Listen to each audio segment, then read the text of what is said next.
Kalau sonif, batu-batu kecil hendaklah disediakan sebelum qada hajat. Jangan kamu istinja dengan air di tempat qada hajat. Nota kaki bagi penterjemah sebut, batu kecil adalah alat untuk istinja. Pada zaman sekarang ia adalah kertas tisu. Larangan berstinja dengan air di tempat qada hajat berlaku kerana tandas zaman itu tidak seperti tandas moden hari ini. Istilahnya dulu kan di lubang lah. Air yang digunakan untuk istinja akan terkena najis lalu terpercik semula kepada tubuh dan pakaian. Justeru dilarang. Pada hari ini tandas telah berubah. Justeru tidak dilarang. Jadi sediakan batu-batu kecil kerana kesempurnaan sebenar dalam beristinja itu adalah setelah buang kesat dulu baru basuh. Kesat dulu tempat yang kena najis baru basuh. Jadi kesat guna batu baru basuh dengan air. Itu kesempurnaan. Kalau kamu hendaklah memastikan bersih daripada kencing dengan berdeham. Bukan ahem sahaja. Ya. Mesti ada tekanan di dalam di bahagian perut. Juga sebelum itu juga disebut dekat sini adalah larangan bersijak dengan air di tempat qada hajat. Dekat tempat jika zaman dahulu di situ dia qada hajat, di situ juga dia bersihkan. Di tempat lain dibersihkan. Kerana keadaan tandas bukan seperti zaman sekarang. Sekarang itulah tandas, kita boleh buang, kita boleh bersih di situ. Kerana kita boleh flush, kita boleh tembak pakai air dan sebagainya. Dan juga ada sediakan tisu. Jadi tidak ada masalah atas untuk membersihkan, untuk istinja bagaimana sekalipun. Adapun disebutkan di sini kerana zaman dahulu. Kerana takut terpercik, maka tempat itu dibuang, tempat lain untuk membersihkan. Kamu hendaklah memastikan bersih daripada kencing dengan berdeham. Istabrak. Berdeham. Dengan sedikit penekanan, menekan sedikit, meneran, istilah kita, meneran sedikit di bahagian bawah, melurutkan zakar dengan lembut sebanyak 3 kali. Maksudnya memang itu adalah keharusan. Ia lebih-lebih lagi memang jenis macam payah nak lawas. Kena lurut sedikit. 3 kali sekurang-kurang. Banyak kali terpulang. Dan melalukan tangan kiri di bawah batang kemaluan supaya semua atas tujuan supaya air kencing habis dikeluarkan. Ada orang mungkin tidak ada masalah, tapi meningkat umur ni macam-macam berlaku. Itu yang payah. Usahakanlah macam mana. Sekurang-kurangnya 3 kali. Semuanya sambil berdeham, sambil buat lalu urutan tersebut untuk mengeluarkan air lebihan itu supaya tidak ada yang tinggal. Kalau jika kamu berada di padang pasir, contoh berada di padang pasir, maka menjauhlah kamu daripada pandangan orang dan berselindung dengan sesuatu jika kamu dapatinya. Itu Rasulullah SAW ketika nak buang air, macam kita ni, sakit perut lah, aku nak berak boleh tak? Mudah dia cakap. Rasulullah SAW tidak begitu. Bila dia rasa, baginda SAW rasa nak tandas, tiba-tiba senyap, hilang je. Sedar-sedar dah keluar balik. Kalau di padang pasir, carilah tempat-tempat yang boleh berselindung. Sekiranya tidak ada tempat yang boleh berselindung, nak buat macam mana tuan-tuan? Kalau seorang-seorang tu tak ada masalah lah, buatlah bagaimana pun. Sekiranya ada member, katalah berdua, contohlah berdua, seorang pandanglah utara, seorang pandanglah timur, jadi pandangan bertentangan. Dia mesti berselindung, seusaha-usahanya berselindung. Kalau jangan mendedahkan auratmu sebelum kamu benar-benar duduk. Maksud duduk di tempat buang air. Jangan macam budak-budak, tandas ujung sana, tandas luar dekat sini. Budak-budak tak apa dah. Tandas ujung sana, dekat sini dah buka seluar. Dia berlari. Kita dah tua, janganlah buat perangai yang begitu. Jadi dah duduk, dah sampai kat tempat tandas itu, baru dibukakan pakaian. Kalau jangan menghadap matahari dan bulan. Matahari dekat nak berak, buang air kencing semua, matahari di hadapan ataupun bulan di hadapan. serta jangan menghadap ke arah kiblat dan membelakangi. Ni kiblat depan ni, itu menghadapnya ataupun membelakangi tu. Mesti terbalik, bertentangan. Tandas kita bertentangan. Setengah masjid, setengah surau dia buat tandas di luar, tapi luar tu dekat dengan tempat kiblat sana. Ada juga belah kiblat sana. Ada yang buat begitu. Jadi berhati-hati ya. Jadi sebab tu kena ada ilmu juga dalam pembinaan tandas. Pembinaan tandas ini kena ada ilmu. Ketika saya di Johor dulu, di belah-belah Muar, Sekamat, belah-belah Kota Tinggi, banyak orang belah sana dia dah ada rumah, tandas ada rumah, dia ada tandas luar. Mereka biasa sediakan tandas luar untuk orang luar, dia sediakan tandas luar. Kalau jangan duduk untuk qada hajat di tempat perkumpulan manusia. Sudah, ini ada mental ni.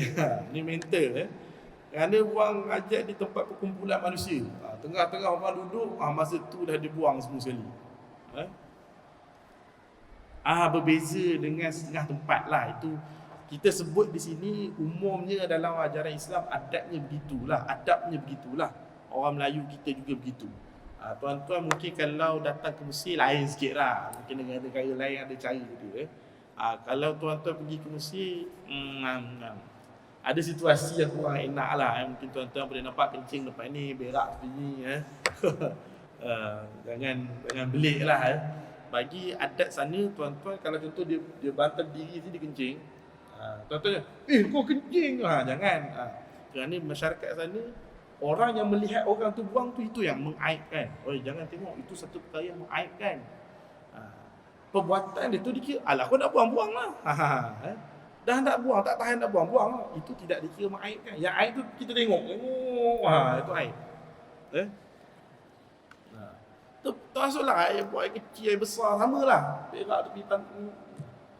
Jangan tengok, ya Allah, apa yang kau buat ni? Jangan buat begitu. Biarkan saja. Biarkan saja. Jadi itu bukan itu budaya lah. Cuma dari segi adabnya tidak begitu lah. Jangan kencing ke dalam air yang tidak mengalir. Air bertakung. Di bawah pokok yang berbuah. Tak tahu pokok buah siapa, kita kencing. Dalam lubang, jumpa lubang mana-mana, kencing. Pak dengan ular baru tahu. Baru ni ada kes jumpa ular besar. Besar tiba-tiba. Jauhilah kawasan tanah yang keras. Sebab tanah keras, kita kencing, dia pantui balik. Tempat angin bertiup, bertuahnya kau. Kita kencing terbang semua sekali.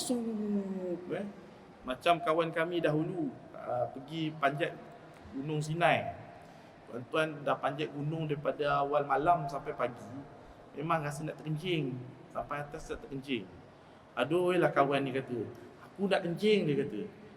Kau kencing lah mana-mana. Itulah aku dah tak tahan ni. Dia dekat atas tu dah sejuk, saji lagi. Jadi kawan ni ada satu bentuk surau dekat atas tu. Dia pergi belakang tu, dia pecah, dia kencing. Terbang dengan angin-angin sekali. Sekali. Dia kata, aku tak kisahlah apa ada kat bawah, kata.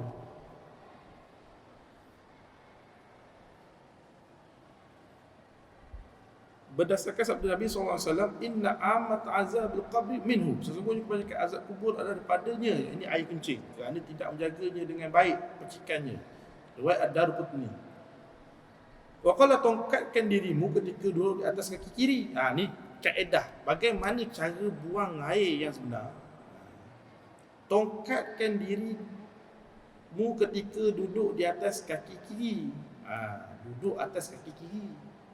Jangan kencing berdiri kecuali dalam keadaan terpaksa. Sakit pinggang, sakit belakang, apa-apa semualah. Maksudnya, beratkan di belah kiri. Yang tadi tu, tongkatkan tadi. Gabungkanlah penggunaan batu dan air ketika istinja. Ketika istinja, gabungkan penggunaan batu dan air ketika istinja. Kalau sekarang ini, tisu dan air. Namun jika kamu mahu memilih salah satu daripada yang saja, maka air lebih utama. Sekiranya nak pilih, maka airlah lebih utama. Jadi dekat atas itu tadi cuma sebutkan satu baris saja berkenaan dengan buang air. Satu baris saja. Jadi di sini bukan masuk cangkung-cangkung saja, squirting apa? Cangkung saja. Kan biasa tandas sekarang ni dia letak siap-siap. Ini duduk, ini mencangkung, ini apa kan? Tandas sekarang dah letak label.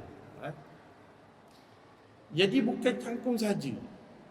Kita mesti berbadan tegak. Badan tegak, kemudian menduduk di belah kiri. Duduk belah kiri. Saya nak tunjuk sekian tapi begitulah caranya. Jadi dia begini begini. Dia beratnya di sini. Beratnya belah kiri. Kucing boleh saja kita tukarkan kalau sakit lenguh.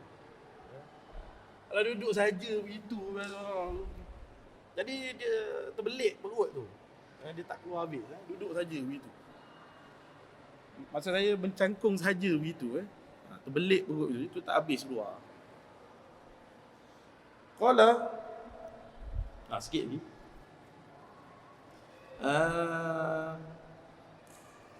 Jika kamu ingin menggunakan batu saja, hendaklah kamu menggunakan 3 biji batu yang suci. Ni zaman dululah. Ataupun musafir susah cari batu. Poin di sini bukan batu semata-mata. Maksudnya adalah benda-benda yang suci yang kesat. Kitab fiqh sebut benda-benda suci yang kesat. Kesat bukan tajam je, kesat. Yang selamat. Jadi batu-batu yang kesat sedikit. Jangan batu sungai, licin. Tak boleh menyucikan. Kamu hendaklah menggunakan 3 biji batu yang suci. Sekurang-kurangnya 3, ataupun ada batu yang cukup besar. Untuk besar ni untuk boleh dikesatkan najis tersebut. Ada beberapa penjuru. Contoh dah kesat sini sikit, kat ujung ni ada baki lagi kan. Begitu. Boleh bersihkan air najis dan boleh membersihkan air najis, membersihkan najis itu sendiri. Lalu disapu ke tempat yang perlu disucikan agar najis tidak berpindah dari tempat keluar. Begitu juga kamu mesti melalukan batang zakar dengan 3 permukaan bagi seketul batu. Ada 3 permukaan. Jika penyucian najis perlu terhasil dengan 3 biji batu, maka sempurnakanlah dengan 5 atau 7 biji. Tak cukup 3, nak keluar lagi. Sapulah dengan berapa biji batu sekalipun dengan bilangan yang ganjil. Maka sempurnakanlah dengan 5 atau 7 biji batu sehingga ia bersih dengan bilangan batu yang ganjil. Bilangan yang ganjil adalah sunat, sedangkan penyucian najis pula wajib. Jadi sekiranya tidak cukup wala 7 batu, tambahlah lagi. Jangan kamu istinja kecuali dengan tangan kiri. Kecuali memang tidak ada tangan kiri, ada tangan kanan saja. Ataupun tangan kiri itu memang terbelit begitu. Dah tak boleh nak bergerak. Itu lain cerita. InsyaAllah kita akan sambung akan datang pada ketika selesai istinja, ucapkanlah. Dah habiskanlah.